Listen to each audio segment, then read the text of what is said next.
اللہ اللہ اللہ اللہ۔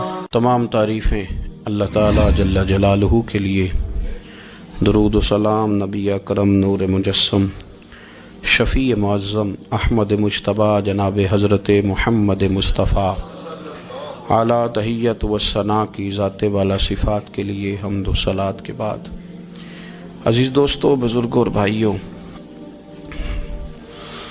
انسان کبھی کبھی اس طرح کرتا ہے کہ وہ اپنے لب و لہجے سے، گفتگو سے، میل ملاپ سے لوگوں کو مطمئن تو کر لیتا ہے، لیکن اس کی قلبی واردات کیا ہے، اس کے اندر تقویٰ کتنا ہے، نیکی کتنی ہے، پرہیزگاری کتنی ہے، اس سے وہ آگاہ ہوتا ہے۔ وہ بہت ساری چیزوں کو لوگوں سے چھپا تو لیتا ہے، لیکن اپنے آپ سے نہیں چھپا پاتا، اپنے رب کریم سے نہیں چھپا پاتا۔ پھر یہ ہوتا ہے کہ وہ جھوٹی تسلیوں سے اور اپنے نفس کی جھوٹی دلیلوں سے اپنے آپ کو راضی کرتے کرتے اس مقام پہ پہنچ جاتا ہے کہ وہ ٹوٹ کے بکھرنے کے قریب آ جاتا ہے۔ اسلام ایمان کی، عقیدے کی، روحانیت کی بات کرتا ہے، اور یہ ساری چیزیں انسان کے دل کے ساتھ تعلق رکھتی ہیں۔ دنیا میں بہت سارے لوگ ایسے ہیں جو کسی وجہ سے اپنا دین ظاہر نہیں کر سکے، بتا نہیں سکے، لیکن ان کے اندر ایمان تھا، تو رب کریم قیامت کے دن انہیں ایمانداروں کے ساتھ ہی کھڑا کرے گا، حالانکہ وہ بتا نہیں سکے، سکھا نہیں سکے، اللہ تعالیٰ انہیں ایمانداروں کے ساتھ ہی کھڑا فرمائے گا۔ تو یاد رکھنے کی بات یہ ہے، سمجھنے کی بات یہ ہے کہ اپنی قلبی واردات پر، اپنے دل پر، اپنے باطن کی کیفیات پر نظر رکھی جائے، اور جتنی کمزوریاں اور کوتاہیاں ہیں ان سے اپنے آپ کو بچایا جائے۔ اور بہت ساری ایسی چیزیں جو نقصان کا باعث ہیں، ہم کہہ کے اپنے آپ کو مطمئن تو کر رہے ہیں، لیکن ہمارے دل کو، روح کو نقصان دے رہی ہیں، ان سے بچا جائے۔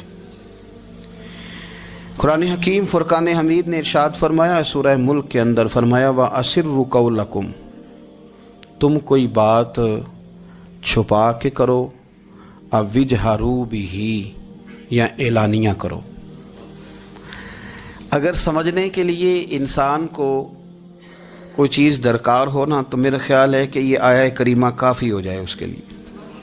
فرمایا وَأَسِرُّوا قَوْلَكُمْ، تم کوئی بات بڑی چھپا کے کرو، اَوِجْهَرُوا بِهِ، یا اعلانیہ کرو، یہ سمجھ لو، اس پر غور کر لو کہ اِنَّهُ عَلِيمٌ بِذَاتِ الصُّدُورِ، رب تو دلوں کے حال جاننے والا ہے۔ تم اعلانیہ کرو یا چھپا کے کرو، وہ تو جانتا ہے، علیم بذات الصدور، وہ تو دلوں کے حال جاننے والا ہے۔ تم بے شک اونچا کرو، بے شک آہستہ بولو۔ آیت نازل کب ہوئی؟ شان نزول بھی بڑا انوکھا ہے۔ مشرکین مکہ رسول کریم صلی اللہ علیہ وسلم کے بارے میں معاذ اللہ باتیں کرتے تھے، تو حضور اللہ کے دیے ہوئے علم سے انہیں جان لیا کرتے تھے۔ ایک دن وہ باتیں کر رہے تھے، تو باتیں کرتے کرتے نا مشرکین مکہ نے عجیب بات کر دی، نادان تھے نا، جانتے نہیں تھے، عجیب بات کر دی، کہنے لگے آہستہ بولو، کہیں محمد صلی اللہ علیہ وسلم کا رب سن نہ لے، آہستہ بولو، اونچی بات نہ کرو، کہیں مصطفیٰ کریم علیہ السلام کا خدا سن نہ لے۔ تو اللہ نے آیت نازل کر دی، فرمایا نادانو وَأَسِرُّوا قَوْلَكُمْ اَوِجْهَرُوا بِهِ، آہستہ بولو یا اونچا بولو۔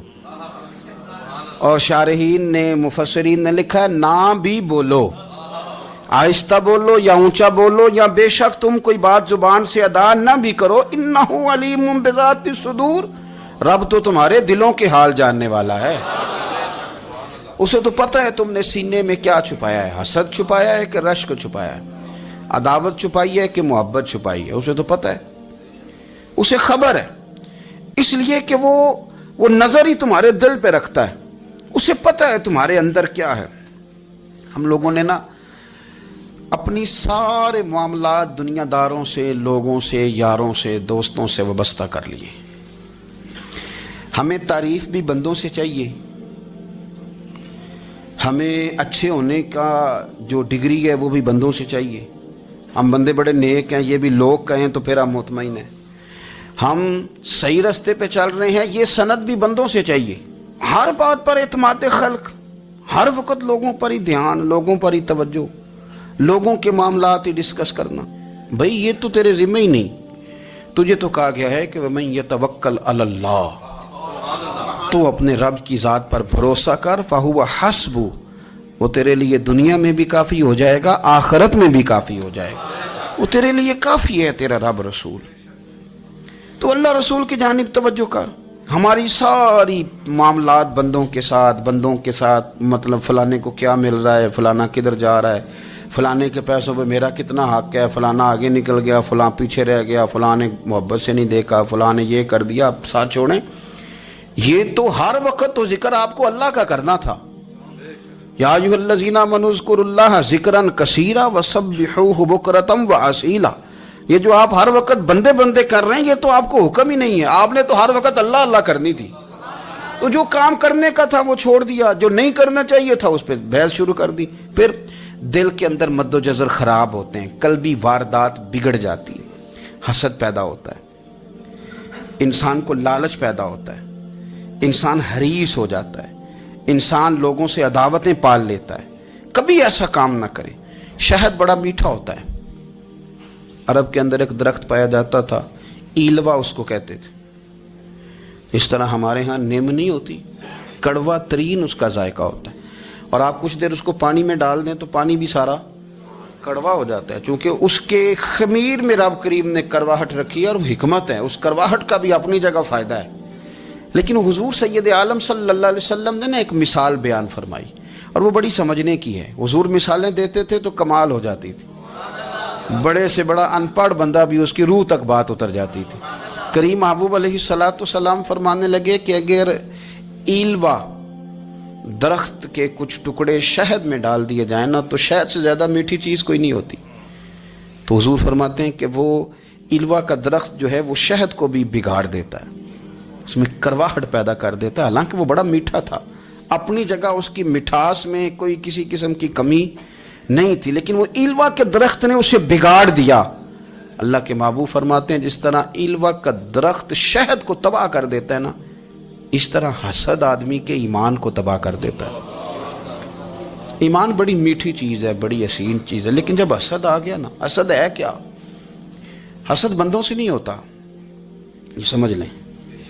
حسد کا مطلب، حسد کی لغوی تعریف یہ ہے کہ یہ سمجھ لینا کہ یا اللہ اسے نہیں دینا چاہیے تھا، مجھے دینا چاہیے تھا. یہ تعریف ہے. تو حسد ہوتا کس سے؟ حسد دراصل بندے پہ نہیں کیا جاتا. حسد کا معنی یہ ہے کہ آپ اللہ کی تقسیم پر اعتراض کر رہے ہیں. آپ کا کہنا یہ ہے کہ یا اللہ یہ تقسیم ٹھیک نہیں ہوئی، معاذ اللہ یہ ادھر چلا گیا، یہ تو ادھر آنے والی چیز تھی. تو یہ آپ نے ڈائریکٹ جو مقابلہ شروع کیا، معاذ اللہ یہ تو آپ نے اللہ کی تقسیم کے ساتھ شروع کر دی. تو پھر دل میں بگاڑ آتا ہے، پھر انسان ٹوٹ پھوٹ کا شکار ہوتا ہے، پھر وہ کمزور پڑ جاتا ہے، پھر وہ ایسی باتیں کرتا ہے جو اس کے منصب کے مطابق نہیں ہوتی، کچی بات کرتا ہے، کمزور بات.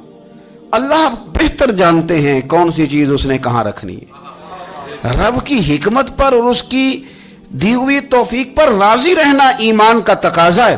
لیکن ہمیں تو چاہیے تقسیم اپنی مرضی کی. ادھر کیوں چلا گیا، ادھر آنا چاہیے تھا. بھئی آپ کو یہ کس نے حق دیا ہے؟ مالک نے جو چاہا، جب چاہا، جہاں چاہا اپنے فضل سے عطا فرمایا. حسد، اور پھر اس کے اگر کوئی حسد نہیں کرتا تو لالچ شروع کر دیتا ہے. وہ کہتا ہے کہ یہ جو اس کا مال ہے اس میں میرا بھی حق تھا، یہ تو مجھے ملنا چاہیے تھا. آپ یقین کریں کہ بندے بندوں سے کم پیار کرتے ہیں، جیبوں سے زیادہ پیار کرتے ہیں. اس بندے کو تو کوئی نقصان نہیں جس کے ساتھ آپ نے تعلق رکھا ہوا ہے جیب کا، لیکن آپ بڑے کمزور ہو گئے. آپ جب لالچ کر لیا، نفسانیت میں آ گئے تو آپ کمزور پڑ گئے. آپ نے مطلب کیا، آپ کا کیا خیال تھا کہ رب کی بارگاہ سے کوئی کم ملنے والا تھا جو بندوں پہ اتنی توجہ کر لی. حضرت بہلول دانا رحمۃ اللہ علیہ نے کیا خوبصورت انداز ہے. رب کریم کے بندوں کی باتیں اللہ کے لشکروں میں سے لشکر. کیا سوچ تھی، کیا نظریہ تھا، کیوں یہ لوگ اتنے مضبوط تھے، فکری طور پر مضبوط تھے، فکری طور پر.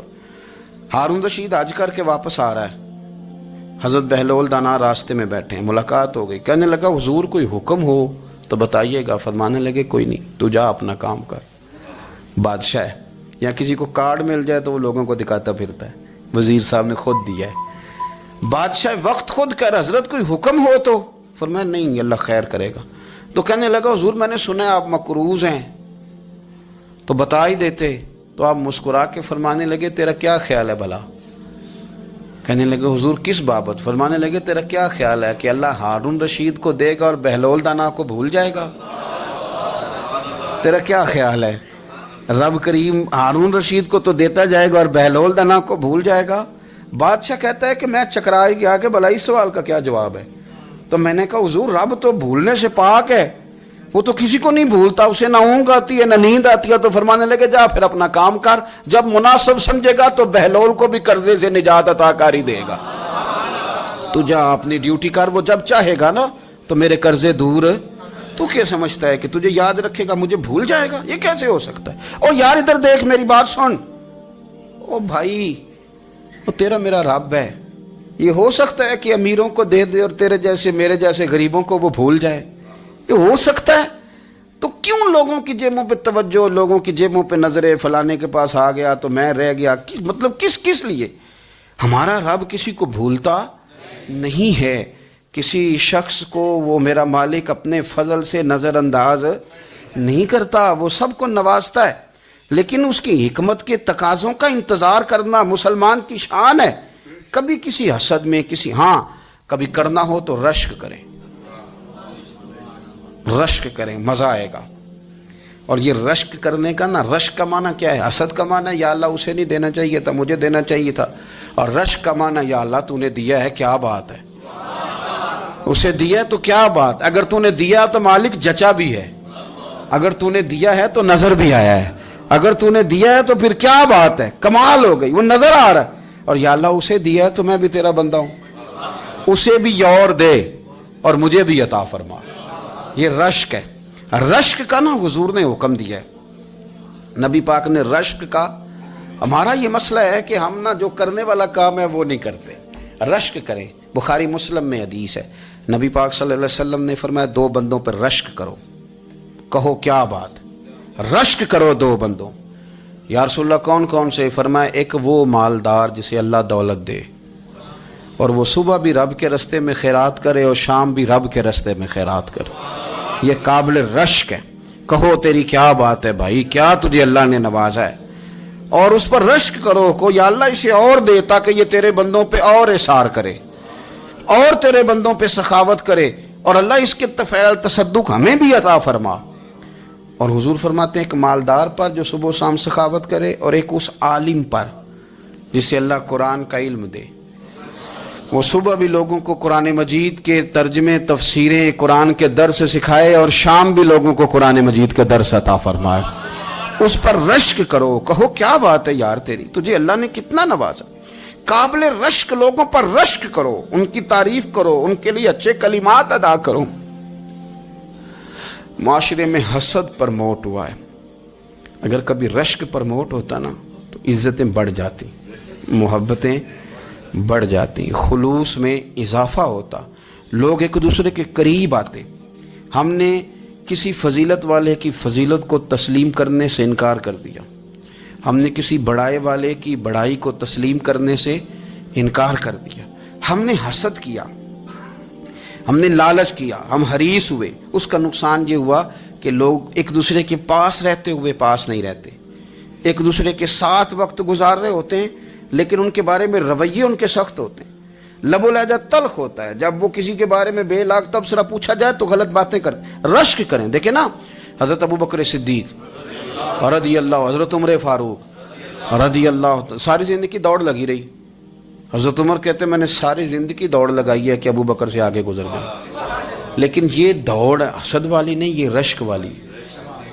فرماتے میرا دل کرتا تھا کہ میں نیکیوں میں ابو بکر سے آگے گزر جاؤں، حضور کے عشق میں ابو بکر سے آگے گزر جاؤں، نبی پاک علیہ السلام کی اولاد کی محبت میں ابو بکر سے آگے گزر جاؤں، میں نا خیر کے کاموں میں آگے گزروں۔ کہتے میرا ساری زندگی رشک کا رشتہ رہا، یہ رشتہ شاندار ہے، اس پر عمل کریں، اس پر توجہ کریں، بجائے اس کے کہ یہ کہنا کہ استاد جی کا فلانے سے زیادہ پیار ہے، پیار کی وجوہات تلاش کر، مرشد فلانے پہ نظر رکھتے ہیں تو میرے بھائی وہ نوٹوں کی وجہ سے نظر نہیں رکھتے، تو وجہ تو تلاش کرنا، وجہ کیا ہے؟ تو اپنے آپ کو اس طرح کا بنا، تو اس طرح کی کیفیات پیدا کر اپنے اندر۔ ہم کیا کرتے ہیں کہ رشک کرنے کی بجائے حسد کرتے ہیں۔ حسد نہیں کریں، اپنے آپ کو سنواریں، وہ رشک کی وجہ سے آپ سنوار سکتے ہیں۔ نبی پاک علیہ السلام کی پیاری زوجہ ام المومنین سیدہ عائشہ صدیقہ، بڑی شان ہے اس خاتون کی، بڑی عظمت ہے ان راہوں کے صدقے جن رستوں سے سیدہ پاک کی سواریاں گزرا کرتی ہیں۔ کیا درجہ اللہ نے دیا ہے سیدہ عائشہ صدیقہ کو، کہتی ہیں حضور کا وصال میری گود میں ہوا ہے۔ اور مولا علی شیر خدا فرماتے ہیں میں نے حضور کو سب سے زیادہ عائشہ صدیقہ سے پیار کرتے ہوئے دیکھا، اور عائشہ صدیقہ رضی اللہ تعالیٰ عنہ فرماتی ہیں میں نے حضور کو سب سے زیادہ فاطمہ الزہرا سے پیار کرتے تھے۔ یہ الگ ماحول ہے ان کا آپس میں۔ تو حضرت عائشہ صدیقہ اتنا بڑا مقام، لیکن وہ فرماتی ہیں میں نے ساری زندگی سیدہ خدیجۃ الکبریٰ پہ رشک کیا۔ میں نے کہا کیا بات تھی اس خاتون کی جو وصال کر گئیں، لیکن شاید کو دن خالی جاتا ہو کہ مدینے والے ان کی وفاؤں کا ذکر نہ کرتے، شاید کوئی خالی دن جاتا۔ کہتی ہے میں نے اتنا قابل رشک ماحول نہیں دیکھا۔ ایک دن حضور گھر میں گوشت لائے،